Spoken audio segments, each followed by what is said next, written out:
It's LS time! It's officially time that we give this El Camino new life by installing a twin-turbo 5.3 backed with a 4L80E. Drag and drive, baby. What you got popping over here? Trying to get these motor mount bolts, well, the hard side. And now that the motor mounts are installed onto the El Camino, we're ready to set this engine in for our first test fit. Lower. Okay, too much. Sorry. You probably need to go lift it up and so it'll move back on the mount. Yes, Dad, you are correct. We need to take the transmission up over the Crossmember. Now that I'm looking at it, the Crossmember's actually got to come out. We got the LS in. Now we're going to mock up the turbos and the intake and kind of see how it's all going to look. Man, I'm getting excited. What are you doing, boy? He's like, I don't know how to get out, guys. You ready to get out? Those turbos are looking so good. So we got that bolt hole lined up. This one was giving us some trouble, but I want you guys to take a look at this.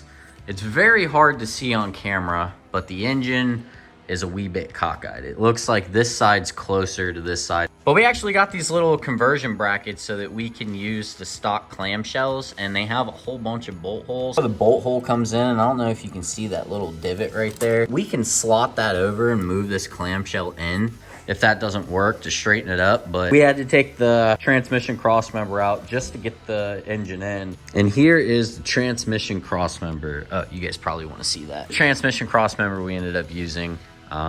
This will work for a 4L80E. This is meant for G-body LS swaps. I think it was like 300 bucks total. So all in all, not too bad.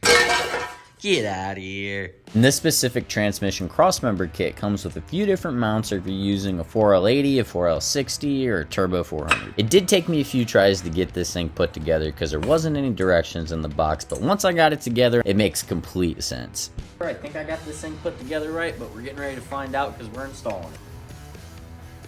And then this kit comes with this little piece of metal right here that will help basically like push this back and even it out, because I don't know if it's all G-bodies or if it's just an El Camino thing, but I guess this thing kind of like curves and steps out, so it's supposed to fix that.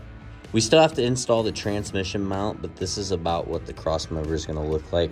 It's going to sit a little bit higher once I get all the bolts tightened up, but I found it easiest to leave those bolts in the center loosened and then kind of push it to where you want it. It's hard to see. I'll show you guys when it's jacked up in the air more.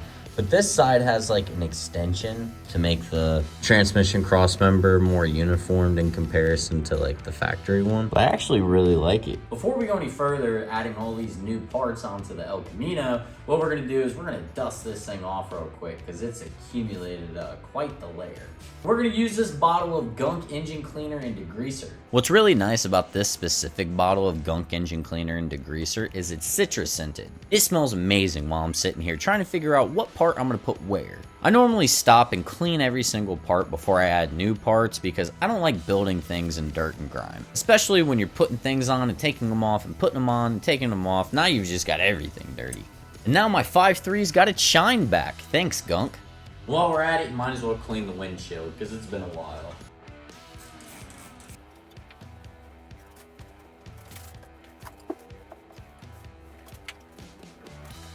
Now the fun begins, because I can start laying out this 1,000 horsepower Ultimate Rebel LS system from FiTech that comes with the throttle body, the fuel rails, the fuel pressure regulator, the injectors, and even the wiring harness.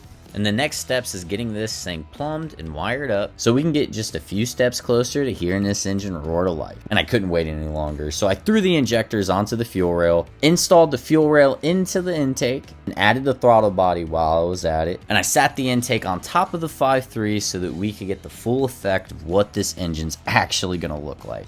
Now, we haven't hard mounted everything, but we've got everything mocked up. The engine mounts are kind of still giving me some trouble. That's why we just got screwdrivers in there for now. The transmission mount is in. Now that we got the intake on and the turbos kind of sitting where they should sit, mocking everything up is the best thing to do, because when you're building a car, you want it to look clean and you want it to be easy to work on. So you don't want to have a whole bunch of wires and piping and everything just kind of ran to make the job done. We're trying to make this look clean, professional, professional so that people at least think I know what I'm doing. So the next things that we've figured out is these turbos are sitting a little far forward, but that's okay. We're going with a tubular radiator core support, and I'm going to put the turbos back in like we spoke about earlier. We're gonna run the exhaust out.